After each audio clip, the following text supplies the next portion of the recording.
प्रिय विद्यार्थियों, उत्थान जी के भाई महेंद्र सर यूट्यूब चैनल पर आपका हार्दिक अभिनंदन है। आज अपना टॉपिक है भारत में ब्रिटिश कालीन शिक्षा का विकास। भाई किस तरह से अंग्रेजी सरकार के शासन में रहते हुए भारतीय शिक्षा प्रणाली के लिए जो कार्य किए गए उनके बारे में अपनी चर्चा होगी। तो देखिए, पॉइंट है ब्रिटिश कालीन शिक्षा का विकास। तो कई बार अपने प्रश्न आते हैं कि आधुनिक जो शिक्षा प्रणाली है उसका जनक किसे कहा जाता है। तो देखिए, एक तो इन तीन महत्वपूर्ण प्रश्नों का ध्यान रखें। अपना पहला प्रश्न यह है कि आधुनिक शिक्षा प्रणाली का जनक या जन्मदाता किसे कहा जाता है। आधुनिक शिक्षा प्रणाली का जन्मदाता, प्रणाली का जन्मदाता किसे कहा जाता है। एक तो ये ध्यान रखें। इसकी यदि बात करेंगे तो एक अंग्रेज विद्वान हैं जिनका नाम है चार्ल्स ग्रांट। और ये जो चार्ल्स ग्रांट महोदय हैं इनको आधुनिक शिक्षा प्रणाली का जन्मदाता कहा जाता है। ठीक है। इसके बाद दूसरा, इसी कड़ी में अगला जो महत्वपूर्ण प्रश्न है वो है कि भारत में अंग्रेजी शिक्षा प्रणाली का प्रारंभ किसके परामर्श या सुझाव से शुरू हुआ, या बात करें आंग्ल शिक्षा प्रणाली, या यूं कहें कि अंग्रेजी माध्यम से शिक्षा, अंग्रेजी शिक्षा प्रणाली का जनक किसे कहा जाता है। शिक्षा प्रणाली का जनक। तो अपना ये दूसरा प्रश्न है।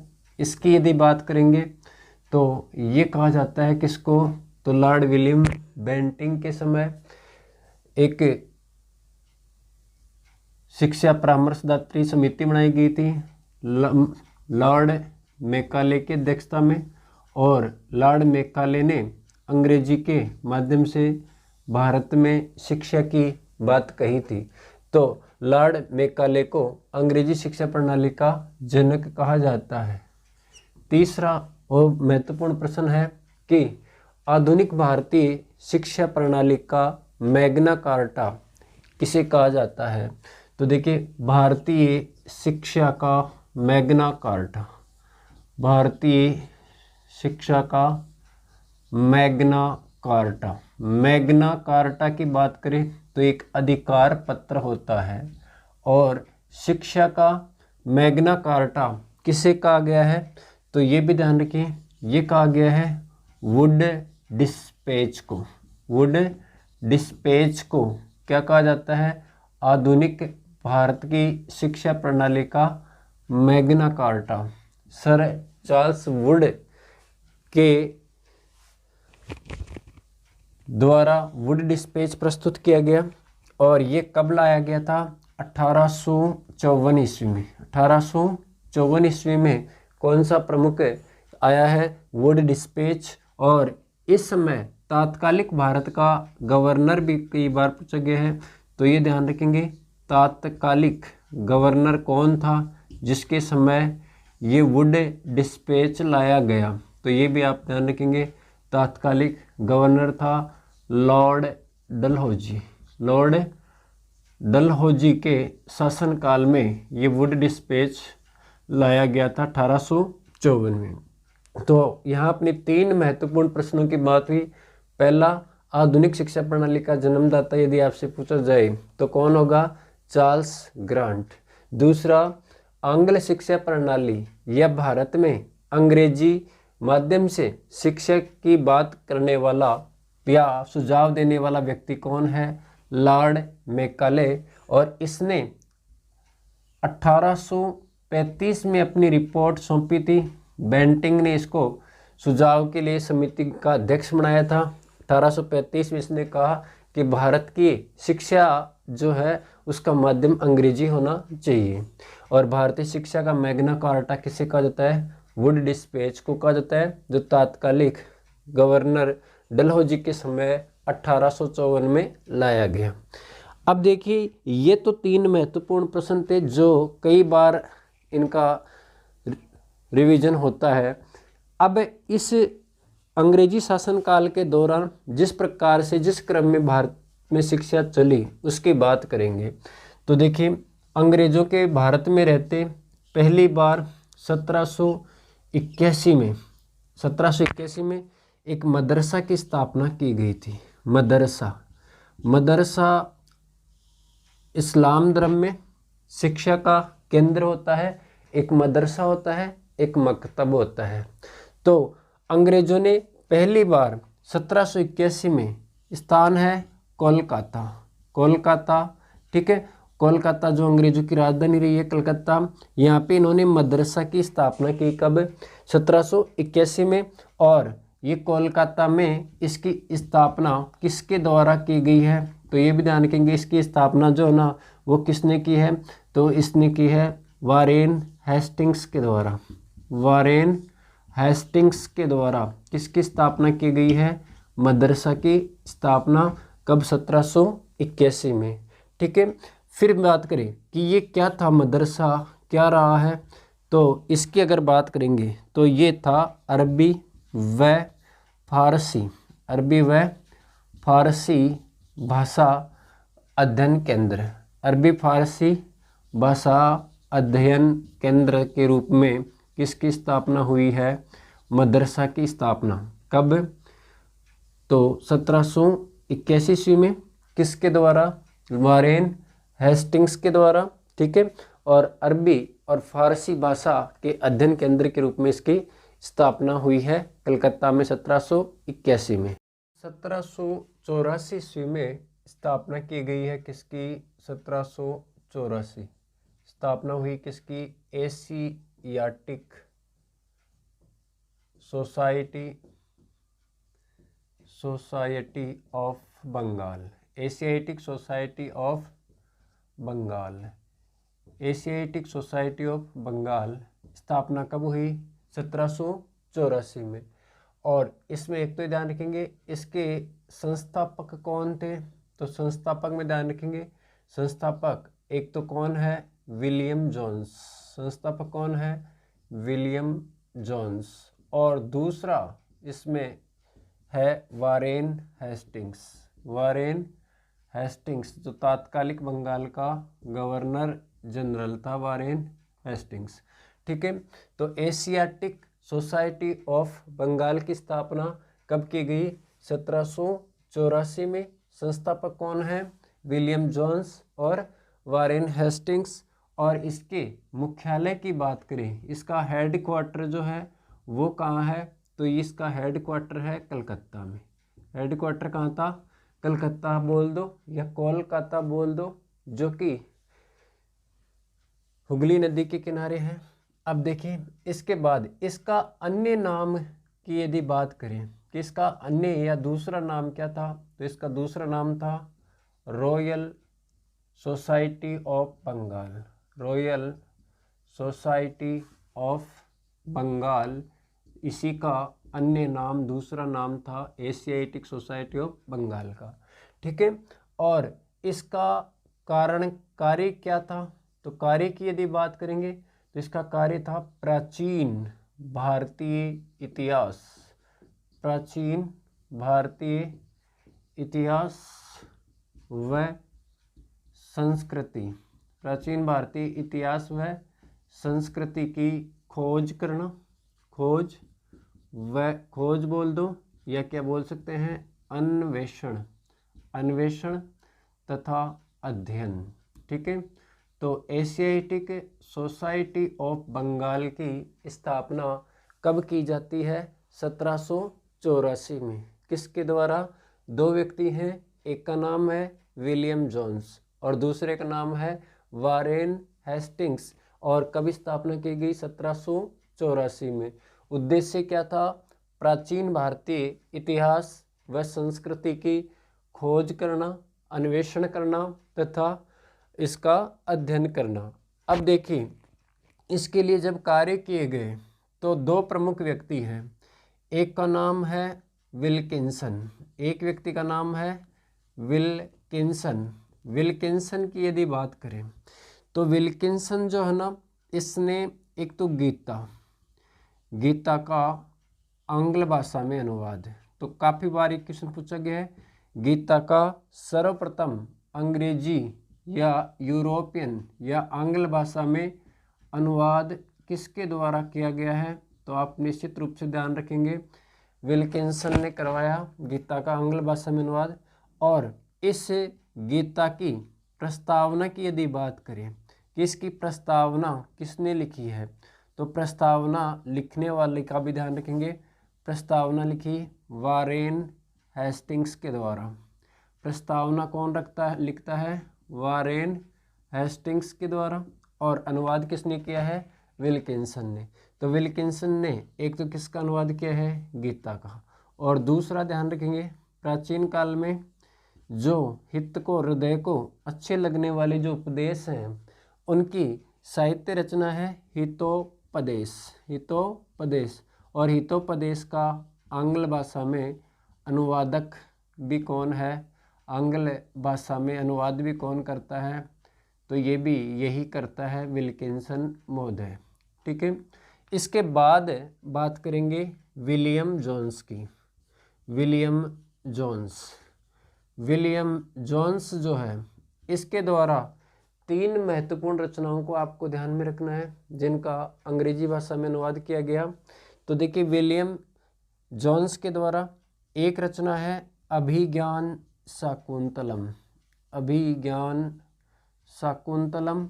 ये अभिज्ञान शाकुंतलम रचना की बात करें तो ये रचना लिखी किसने थी? तो ये कालिदास जी की अमर रचना है। कालिदास जी का नाटक था अभिज्ञान शाकुंतलम। ठीक है। दूसरी रचना है जिसका नाम है मनुस्मृति। मनुस्मृति। ठीक है। ये प्राचीन भारतीय इतिहास में यदि बात करें कि प्राचीन भारतीय इतिहास में दंड संहिता का विधान ग्रंथ यदि कोई रहा है तो वो कौन सा रहा है? मनुस्मृति। सबसे प्राचीन स्मृति ग्रंथ भी है और रचना किसने की है? मनु द्वारा रचित है। ठीक है। और ये प्राचीन काल में भारत की दंड संहिता है और यही कारण है कि वर्तमान जो दंड संहिता है, वर्तमान जो संविधान है, उस संविधान के रचनाकार डॉक्टर भीमराव अंबेडकर साहब को आधुनिक भारत का मनु कहा जाता है। ठीक है। पहले ये दंड संहिता का आधार था, आज संविधान है, तो अतः उनकी तुलना मनु से की गई है। तीसरी एक और रचना थी जिसका नाम है गीत गोविंद। ये गीत गोविंद किसने लिखा है? तो ये गीत गोविंद रचना लिखी है जयदेव के द्वारा। और जयदेव की इस रचना का, मनुस्मृति की रचना का और अभिज्ञान शाकुंतलम, तीनों का यदि आंग्ल भाषा में अनुवादक की यदि बात करें कि आंग्ल भाषा में अनुवाद किसने किया या करवाया, तो ये ध्यान रखेंगे किसने करवाया है? विलियम जोन्स के द्वारा करवाया गया है। ठीक है। फिर अपनी बात हुई 1784 की। यहाँ ये ध्यान रखेंगे कि 1781 में तो अंग्रेजों के द्वारा या ईस्ट इंडिया कंपनी के द्वारा भारत में शिक्षा प्रणाली के प्रारंभ के रूप में कलकत्ता में मदरसा की स्थापना की गई जो अरबी और फारसी अध्ययन का केंद्र था। वारेन हेस्टिंग्स संस्थापक थे। 1784 में एशियाटिक सोसाइटी ऑफ बंगाल की स्थापना की गई और उसी का दूसरा नाम क्या है? Royal Society of Bengal. और इसका संस्थापक कौन था? तो संस्थापक विलियम जोन्स और वारेन हेस्टिंग्स। और इसका उद्देश्य क्या रहा है? तो प्राचीन भारतीय इतिहास की खोज, अन्वेषण और अध्ययन करना। ठीक है। और इसके अंतर्गत कई साहित्य, प्राचीन वैदिक साहित्यों का अंग्रेजी भाषा में अनुवाद भी किया गया जिनकी बात हुई। जैसे बात करें तो गीता पहला भारतीय साहित्य है जिसका आंग्ल भाषा में अनुवाद किया विल्किंसन महोदय के द्वारा। फिर उसके बाद हितोपदेश का भी विल्किंसन ने अनुवाद किया। गीता की प्रस्तावना यदि किसी व्यक्ति ने लिखी तो उनका नाम था वारेन हेस्टिंग्स। फिर अपनी बात हुई विलियम जोन्स। विलियम जोन्स ने 3 महत्वपूर्ण भारतीय साहित्यों का अंग्रेजी भाषा में अनुवाद करवाया।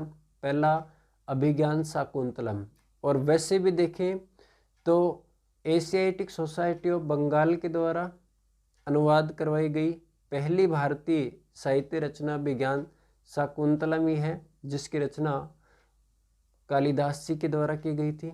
दूसरा, मनुस्मृति को इन्होंने इंस्टीट्यूट ऑफ हिंदू लॉज के रूप में, कि भारतीय जो कानून संहिता है उसका एक संस्थान ही है ये मनुस्मृति, और उस रूप में उसका अंग्रेजी में अनुवाद करवाया गया। फिर एक महत्वपूर्ण और रचना गीत गोविंद का भी, जो जयदेव की रचना है, आंग्ल भाषा में अनुवाद किया गया। इसके बाद देखो, अंग्रेजी शासनकाल के अंतर्गत 1791 ईस्वी में संस्कृत कॉलेज की स्थापना की गई। तो देखिए अगला अपना जो पॉइंट है वो है 1791 ईस्वी में। और किसकी स्थापना की जाती है? संस्कृत कॉलेज की स्थापना, संस्कृत कॉलेज। और ये संस्कृत कॉलेज कहाँ स्थापित हुआ? तो ये ध्यान रखेंगे, ये हुआ था वाराणसी में, वरुणा और असी, वाराणसी नदी, वरुणा और असी नदी के किनारे है वाराणसी, या इसको क्या बोलेंगे? बनारस। वाराणसी क्या बोलेंगे? बनारस। या तीसरा नाम बोलना चाहिए तो क्या बोलेंगे? काशी बोलेंगे। प्राचीन काल में संस्कृत शिक्षा साहित्य का मुख्य केंद्र ये रहा है। तो यहाँ संस्कृत कॉलेज की स्थापना की गई। और इसका एक ध्यान रखना है, संस्थापक कौन था? तो संस्कृत कॉलेज का यहाँ पे संस्थापक था जोनाथन डंकन। संस्थापक कौन है? Jonathan Duncan. और यहाँ संस्कृत कॉलेज की स्थापना का जो मुख्य एम्स अंग्रेजों का रहा, मुख्य उद्देश्य की यदि बात करें तो उद्देश्य था हिंदू कानून व दर्शन का ज्ञान, हिंदू कानून व फिलोसॉफी दर्शन का ज्ञान। ठीक है, किसका उद्देश्य था? संस्कृत कॉलेज की स्थापना का उद्देश्य। केंद्र कहाँ रहा? वाराणसी में। स्थापना किसने की? जोनाथन डंकन ने। और स्थापना कब की गई? 1791 में। अब देखिए इसके बाद अगले शिक्षा के बढ़ते कदम में इन्होंने 1800 ईस्वी में विलियम फोर्ट कॉलेज की स्थापना की है। तो फोर्ट विलियम कॉलेज की स्थापना, fort William college, fort William college की स्थापना कब हुई है? 1800 ईस्वी में। तो देखिए अंग्रेजों ने अपनी प्रारंभिक राजधानी, जब से उन्होंने प्लासी का युद्ध 1757 में जीता, बक्सर का युद्ध 1764 में जीता, उसके बाद उन्होंने अपने केंद्र के रूप में कलकत्ता को अपनी राजधानी बनाया था। और कलकत्ता में ही इन्होंने फोर्ट विलियम दुर्ग बनाया, और यहाँ देखो फोर्ट विलियम कॉलेज बनाया। और इस फोर्ट विलियम कॉलेज का जो मुख्य उद्देश्य था वो था अंग्रेज अधिकारियों को शिक्षा प्रदान करना। तो एक तो इसके संस्थापक का ध्यान रखेंगे कि इसका संस्थापक कौन था? संस्थापक, तो संस्थापक में ध्यान रखेंगे लॉर्ड वेलेजली। लॉर्ड वेलेजली के द्वारा किसकी स्थापना की गई थी? फोर्ट विलियम कॉलेज की स्थापना या संस्थापक कौन है? तो लॉर्ड वेलेजली। ये लॉर्ड वेलेजली, इसे कहा जाता है बंगाल का शेर। बंगाल का शेर किस ब्रिटिश गवर्नर को कहा जाता है? तो ध्यान रखेंगे लॉर्ड वेलेजली को बंगाल का शेर कहा जाता है। ये वही लॉर्ड वेलेजली है जिसने 1798 ईस्वी में सहायक संधि प्रथा का प्रारंभ किया था। तो लॉर्ड वेलेजली ने फोर्ट विलियम कॉलेज की स्थापना की है। और इसका उद्देश्य यदि पूछा जाए आपसे तो इसका उद्देश्य क्या था? तो ये ध्यान रखेंगे, तो इसका उद्देश्य था अंग्रेज अधिकारियों की शिक्षा का केंद्र, अंग्रेज अधिकारियों को शिक्षा प्रदान करने हेतु, अंग्रेज अधिकारियों को शिक्षा प्रदान करने हेतु किस संस्था की स्थापना की गई है? तो ध्यान रखेंगे फोर्ट विलियम कॉलेज की स्थापना कब? 1800 ईस्वी में। और किसके द्वारा? लॉर्ड वेलेजली के द्वारा। और इन्हें क्या कहा जाता है? बंगाल का शेर। फिर देखिए इसके बाद 1813 की यदि बात करें, अगला अपनी बात होती है 1813 ईस्वी में। 1813 ईस्वी में बात करते हैं तो एक कानून लाया गया, एक एक्ट लाया गया जिसे कहा जाता है चार्टर एक्ट। थोड़ा सा ये ध्यान रखें, जब भारत में ईस्ट इंडिया कंपनी यानी EIC short name east India company का शासन शुरू हुआ, तो इस ईस्ट इंडिया कंपनी की अगर बात करें तो इसने शासन की नींव रखी थी एक युद्ध से, और वो युद्ध था प्लासी युद्ध। ये युद्ध कौन सा है? प्लासी का युद्ध, जो कब लड़ा गया था? जून 1757 ईस्वी में। और इन्होंने बंगाल के राजा नवाब सिराज उदौला पर विजय प्राप्त कर ली थी। इसके पश्चात एक और महत्वपूर्ण युद्ध लड़ा गया और उसका नाम था बक्सर युद्ध, और ये बक्सर का युद्ध लड़ा गया था 1764 ईस्वी में। और इस युद्ध के बाद इन्होंने प्लासी के युद्ध में जो विजय इनको मिली, उस विजय को सत्य सिद्ध किया, या एक जो है ना, इसके लिए एडम स्मिथ, वो जो इसके लिए विंसेंट स्मिथ ने, VA स्मिथ जिनको बोलते हैं, उन्होंने एक वक्तव्य भी इसके लिए कहा है कि प्लासी के युद्ध की जो कमी रही है उसे अंग्रेजों ने बक्सर के युद्ध में पूर्ण कर दिया। प्लासी के युद्ध में जो कमी रही उससे अंग्रेजों ने बक्सर के युद्ध में कर दिया, यानी यहाँ शासन की नींव अंग्रेजों ने रखी और वास्तविक रूप से सत्ता यहाँ से शुरुआत की।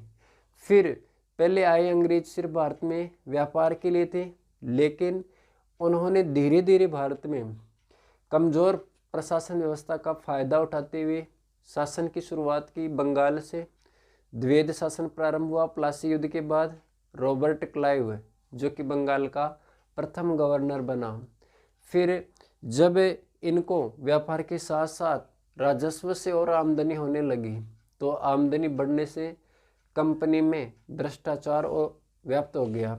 इसी भ्रष्टाचार और कुप्रशासन को समाप्त करने के लिए कानून लाए गए, और उन कानूनों की श्रृंखला में पहला कानून 1773 में लाया गया और उसे कहा जाता है रेगुलेटिंग एक्ट। रेगुलेटिंग एक्ट ये कब लाया गया? 1773 ईस्वी में, ठीक है। और इस कानून के द्वारा कंपनी पर पहली बार प्रतिबंध लगाने का प्रयास किया गया, ठीक है। इसके 20 वर्ष बाद एक और कानून यानी चार्टर एक्ट की श्रृंखला शुरू हुई 1793 से। 1793 ईस्वी में क्या लाया गया था? चार्टर एक्ट लाया गया। चार्टर एक्ट की श्रृंखला प्रारंभ हुई। ये प्रत्येक 20 वर्ष बाद लाए गए। 1813 का चार्टर एक्ट, फिर 1833 का चार्टर एक्ट, और सबसे लास्ट वाला था 1853 का चार्टर एक्ट। तो इस यहाँ पर अपनी बात देखो 1813 की। जब 1813 का चार्टर एक्ट लाया गया तो उस समय अंग्रेजों ने भारत में रहते हुए सर्वप्रथम भारतीय शिक्षा प्रणाली पर ध्यान दिया। तो 1813 का क्या है? Charter act. और इस एक्ट की यहाँ बात क्यों कर रहे हैं? तो इसकी बात इसलिए कर रहे हैं कि इस एक्ट के द्वारा EIC मतलब east India company, east India company के द्वारा भारत में शिक्षा हेतु सर्वप्रथम प्रयास। अंग्रेजों ने भारत में रहते हुए शिक्षा के लिए पहली बार यदि कोई प्रयास किया है तो वो किस कानून से किया है? 1813 के चार्टर एक्ट से, ठीक है। तो यहाँ शिक्षा हेतु सर्वप्रथम प्रयास किया गया। तो देखिए यहाँ शिक्षा के लिए बजट निर्धारित किया गया। शिक्षा बजट कितना? 1 लाख प्रति वर्ष। यानी यहाँ अंग्रेजों का शिक्षा पर ध्यान देना उनकी बाध्यता रही है। ये इसलिए है, कोई भी सत्ता जो शासन करती है वो उसका एक उद्देश्य होता है। वर्तमान परिस्थितियों में भी यदि देखें तो राजनेता ये नहीं चाहते कि सामने वाले लोग जागरूक हों, शिक्षित हों। अगर वो ऐसा हो तो अपने अधिकारों की मांग करेंगे। तो ज़्यादा शिक्षा पर शासक वर्ग ध्यान देता नहीं है, लेकिन अंग्रेजों ने यहाँ इसलिए दिया कि धीरे धीरे भारत में बड़े क्षेत्र में इन्होंने विजय प्राप्त कर ली और भारत ये के साथ संवाद स्थापित करने में असफल रहे, क्योंकि वो आंग्ल भाषा वाले थे और भारतीयों की अलग अलग जगह अलग अलग क्षेत्रों में अलग अलग भाषाएं रही और उससे अंग्रेजों को असुविधा हुई, वार्तालाप स्थापित नहीं हो पाया, संप्रेषण में बाधाएं आ रही थी। इसलिए अंग्रेजों को एक ऐसी बिरादरी तैयार करनी थी या एक ऐसा माध्यम तैयार करना था जो कि उनकी भाषा भी जानते हों और आम जन की भाषा और उनके ब्रिटिश जो अधिकारी हैं उनकी भाषा में आपस में संवाद स्थापित कर सके। तो उन्होंने शिक्षा पर खर्च करते हुए पहली बार शिक्षा पर ध्यान दिया और प्रति वर्ष 1,00,000 रुपए शिक्षा पर निवेश करने का यहाँ पे बजट निर्धारित किया और इसी शिक्षा बजट को वृद्धि की यदि बात करें तो वृद्धि कर 10 लाख निर्धारित किया, 10 लाख प्रति वर्ष। ठीक है, बाद में इस शिक्षा बजट में वृद्धि की गई और इसको बढ़ाकर कितना कर दिया गया, 10 लाख प्रति वर्ष। और ये कब किया गया तो ये भी आप ध्यान रखेंगे 1833 के एक्ट के द्वारा, 1833 के चार्टर एक्ट से इसमें वृद्धि करके कितना कर दिया, 10 लाख प्रति वर्ष किया गया है। ठीक है, तो देखिए आज अपनी जो क्लास में बात हुई तो उसमें 3 तो वो प्रश्न आपको ध्यान रखने हैं। पहला कि आधुनिक शिक्षा प्रणाली या आधुनिक शिक्षा व्यवस्था का जन्मदाता किसे बोलते हैं, तो ध्यान रखेंगे चार्ल्स ग्रांट को। दूसरा प्रश्न था कि भारत में आंग्ल या अंग्रेजी शिक्षा प्रणाली की यदि बात करें कि उसका सुझाव किसने दिया या उसका जनक किसे मानेंगे, तो ध्यान रखेंगे कौन है, लॉर्ड मैकाले है, 1835 में सुझाव दिया था। फिर तीसरा ये ध्यान रखना है कि आधुनिक भारतीय शिक्षा प्रणाली का मैग्ना कार्टा घोषणा पत्र, अधिकार पत्र किसे माना जाता है, तो ध्यान रखेंगे 1854 का वुड डिस्पैच। 1854 का वुड डिस्पैच किस गवर्नर के समय लाया गया, लॉर्ड डलहौजी के शासनकाल में लाया गया था।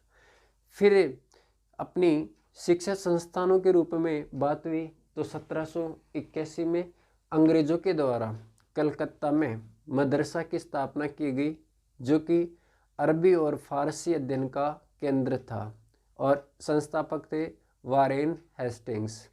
फिर अपनी बात हुई 1784 में एशियाटिक सोसाइटी ऑफ बंगाल की स्थापना हुई। संस्थापक कौन थे, विलियम जोन्स थे और वारेन हेस्टिंग्स थे। एशियाटिक सोसाइटी ऑफ बंगाल जिसका हेडक्वार्टर कलकत्ता था, इसी का अन्य नाम था रॉयल सोसाइटी ऑफ बंगाल। और इसका उद्देश्य क्या रहा, तो इसका उद्देश्य ये था कि भारतीय प्राचीन इतिहास व संस्कृति की खोज करना, इनका अन्वेषण करना और अध्ययन करना।